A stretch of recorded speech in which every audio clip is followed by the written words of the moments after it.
I mean, Buber represents this one strand. Why Hannah Arendt? Why do you look at these two primarily? There are other thinkers that you also engage with, but why them in particular? Is it simply because they are the most recognizable proponents of these ideas of Zionism? Well, for Arendt, I simply think that she's got the sharpest insights. And she's in particular stands out as the outstanding Jewish iconoclast who's still a Zionist at that point. So I think she represents an important strand, but it's also because the power of her ideas. She's certainly the best at diagnosing the pathologies of the prevailing Zionist approach. So to me, she's an obvious choice. It's true that she wasn't one of the political leaders, so it's more her sharp commentary from the outside. Buber's the more obvious choice. He's certainly both the intellectual and moral mentor for the bulk of these binationalist Zionists, who I call the Humanist Zionist. It's true, there's others I could have brought up, certainly Judah Magnus. Magnus, however, wasn't a deep thinker in the way Arendt and Buber were. And so I think they work the best. It's true, but in terms of sharp insight, sharp criticism, I think she's the outstanding member of these dissenting binationalists. Before we get into her ideas and her analysis of what as you say, the pathologies of Zionism were at that time, what was there? Did they have a relationship, and to the extent that they did, like how much of what Arendt's thinking was built on Buber's, and what was their interplay? They don't seem to have much of an influence on each other. Arendt mentions Buber in passing a couple times. The critical figure for both of them is Judah Magnus. Judah Magnus was the one, he was the founder of Hebrew University. So he's an American Jewish rabbi that moves to Palestine in the 1920s. So he's really the most active on the ground. And he and Buber develop a close friendship that gets even closer when Buber settles in Palestine in 1938.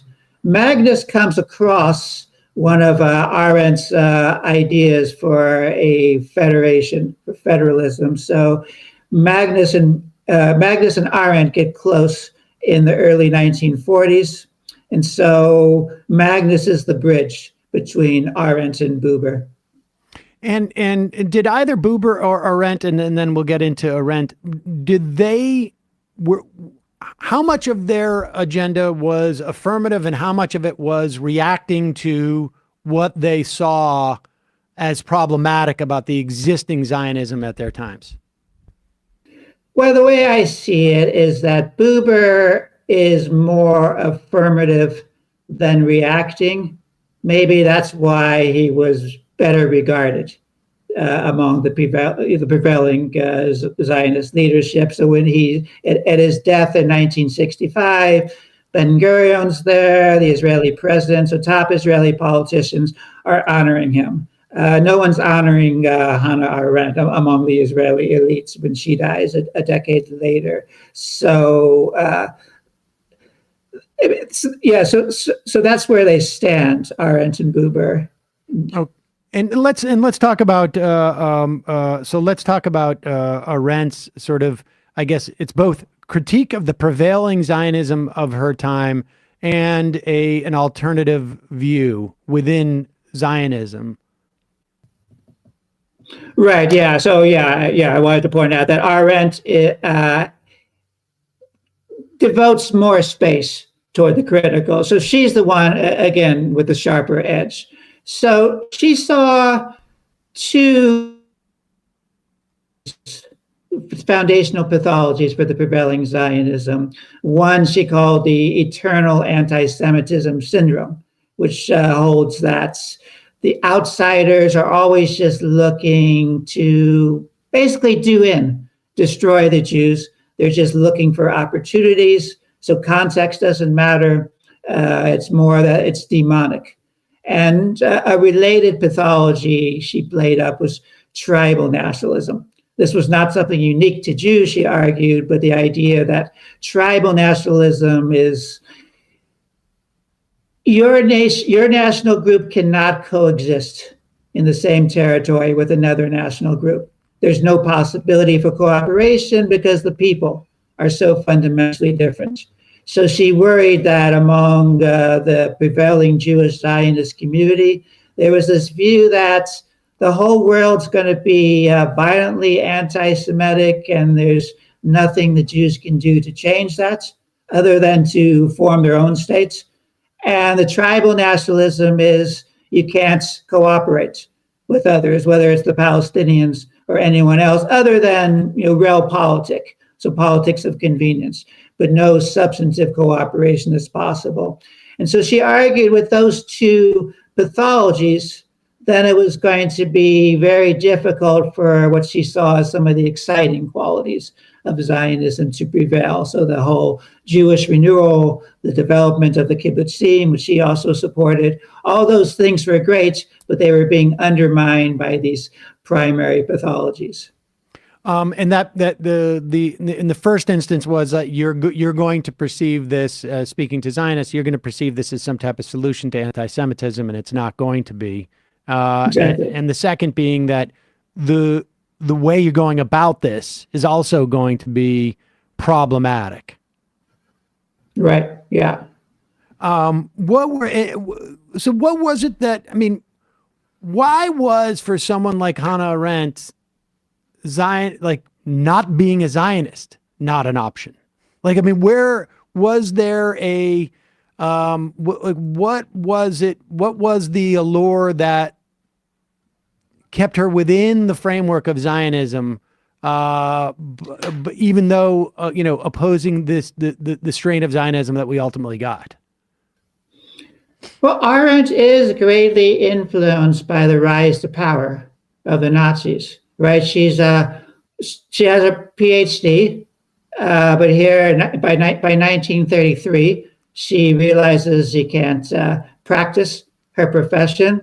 Her original advisor, Heidegger, who was very influential, the fact that he could cooperate with the Nazi regime. So all that really made her think, and the need to be politically active. Her first husband is a Jewish communist, and so she's at one point a fellow traveler with communists. But with the emergence of Nazism, she's looking for some kind of active Jewish politics. And so she is attracted to Zionism and that it's a political movement on behalf of the Jews. And it is actually practical in a way. It's going there. It's she gets a job in Paris in 1933, helping German and other European teenagers make it to Palestine. So she likes that part. And then as she learns about the different experiments going on, including the kibbutzim, including provision of healthcare, she praises, all those things make her a Zionist, and she never abandons calling herself a Zionist. It's maybe a little bit ironic in that she's become she's become cited and invoked by many anti-Zionists, but she never left the Zionist fold. So she's in that position. I find very interesting that she does want some kind of Jewish self-determination to succeed, but she's certainly very disappointed and troubled by what it's turning into. Before we get to that, sort of like where some of what she's reacting to, but talk a little bit about what do we mean when we say Jewish self-determination at that time? Well, Jewish self-determination meant some kind of autonomous development. So education, both Arendt and Buber are excited about the establishment of the Hebrew University in Jerusalem, which would compile, build on Jewish thought and link it toward universal thinking. And so developing just new Jewish cultural and Jewish political institutions, educational institutions. So it meant developing a community with political, socioeconomic, cultural elements in a way that certainly interacts with the broader community, but it was having separate, at least an autonomous revitalization of Jewish values, of Jewish ways of life.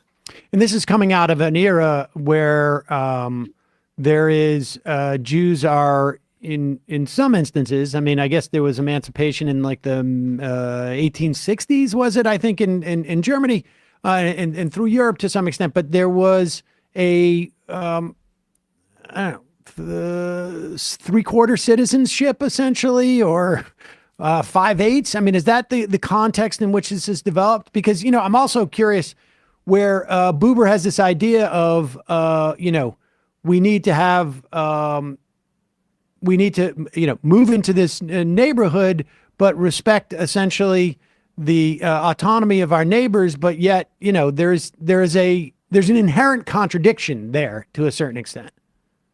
Right. Yeah.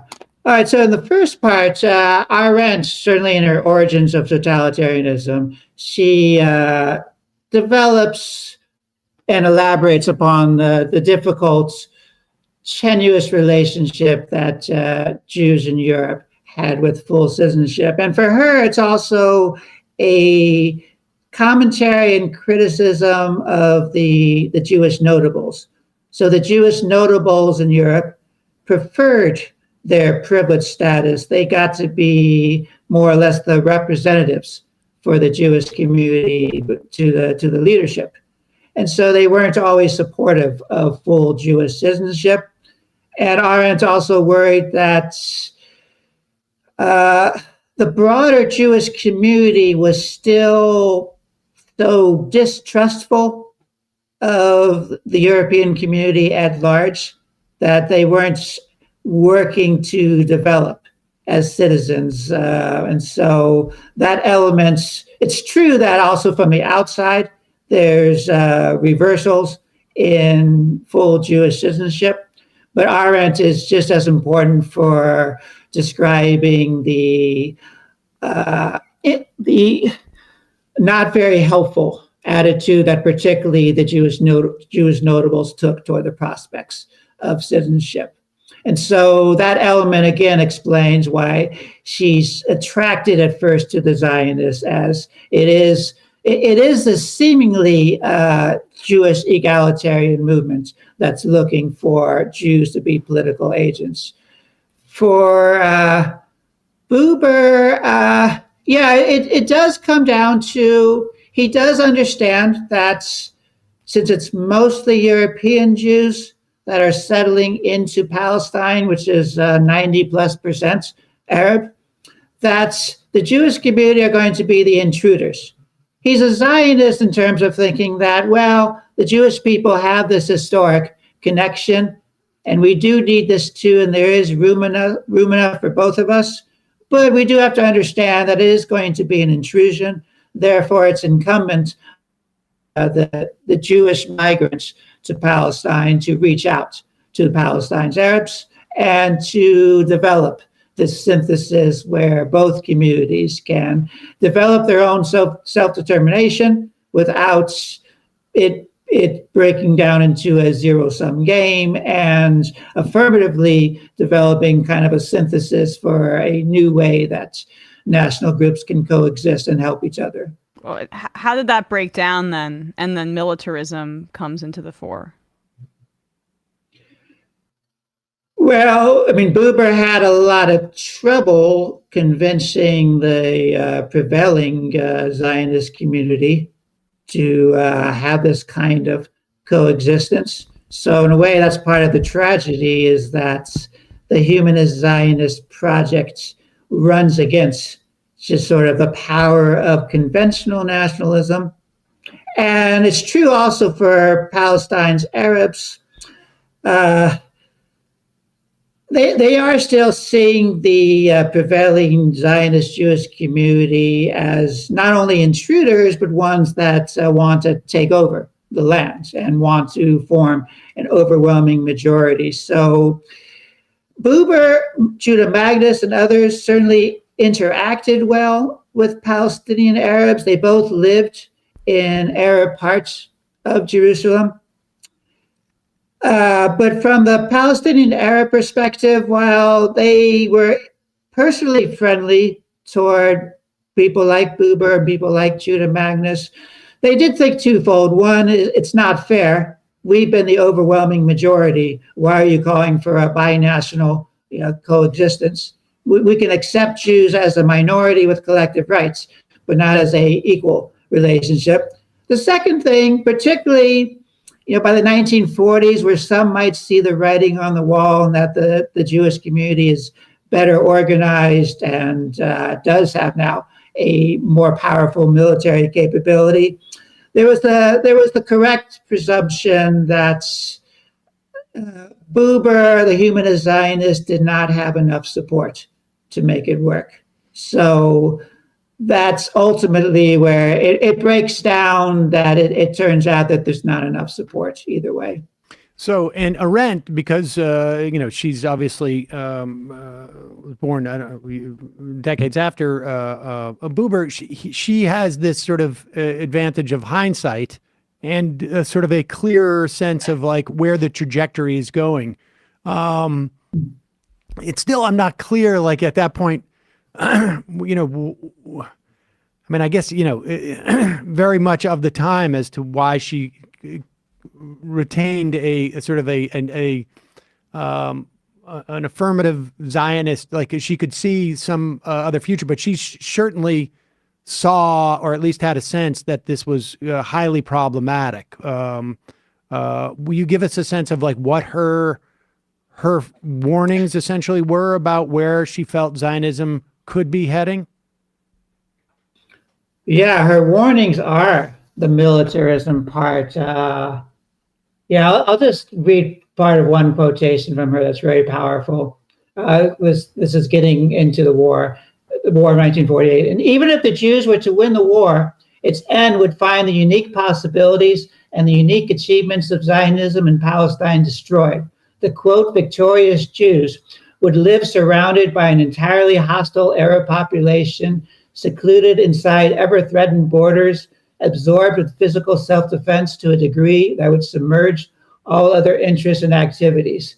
The growth of a Jewish culture would cease to be the concern of the people. Social experiments would have to be discarded as impractical luxuries.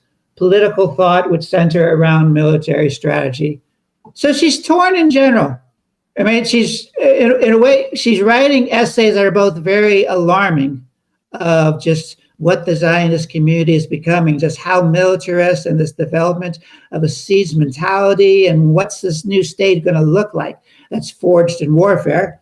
On the other hand, as late as 1948, she is looking for these moments of hope.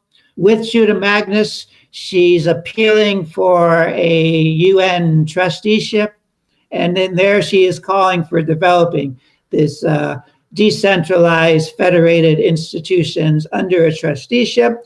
And she ends one essay that there is still hope. So she keeps that hope, I think, until maybe 1949. And then her writing is becoming, Judah Magnes dies in 1948. The right-wing militarists kill Count Bernadotte, who was trying to redress the refugee problem.